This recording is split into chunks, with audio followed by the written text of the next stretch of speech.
India was a country with a huge reputation and exporter of highly valuable goods all over the world. The entire nation was rich and prosperous even under the rule of kings. India was a happy monarchy. India produced a lot of precious stones and metals, silks, expensive spices, etc.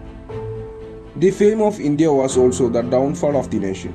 Everyone heard about the mighty nation and was eager to reach there and have a point of it and even rule. Thus, the ruling was snatched from the Indian kings to Portuguese, Spanish, and at last the British. The British almost completely drained the great nation all of its wealth for their greed. There was great famine for decades. Millions of people died, murdered, and even jailed for questioning injustice. Eventually, British had to give up India to its people because of great revolt and huge tension amongst everybody. Even then, they took 18 years of the wealth of the nation through all those years. But can you imagine what will happen if India is still under British rule? British shown everyone that how much they can degrade a country.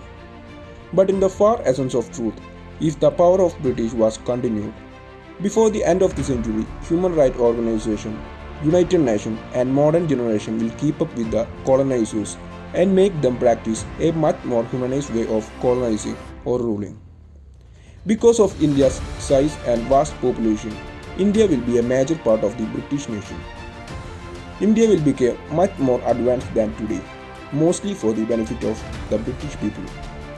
English will be the national language as Hindi becomes a second or local spoken language. Indians will involve in much more modern technologies in their day-to-day activities.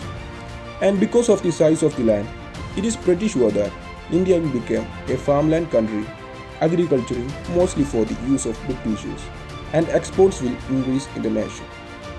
Yet wages will still be low. The living standard of every Indian citizen will be much more higher than what it is today. India also will be a military training area for colonizers and will have huge number of seaports for business as well as warfares. India will not only be used for benefit of business but also for the rich Britishers. India will host as a place of leisure, luxury, game, etc. Most of the religions that we see today in India will be somewhat suppressed and Christianity will be encouraged so that it will be easy to control. There will also be election within the India that might not be controlled by the British. Yet these elects must report to their king on any circumstances. Thus, India was or will be a land which can never be fully exploited by foreign forces. Because of its vast land, huge population, diverse customs and languages, and the unity of Indians. This makes India a great nation it never will be.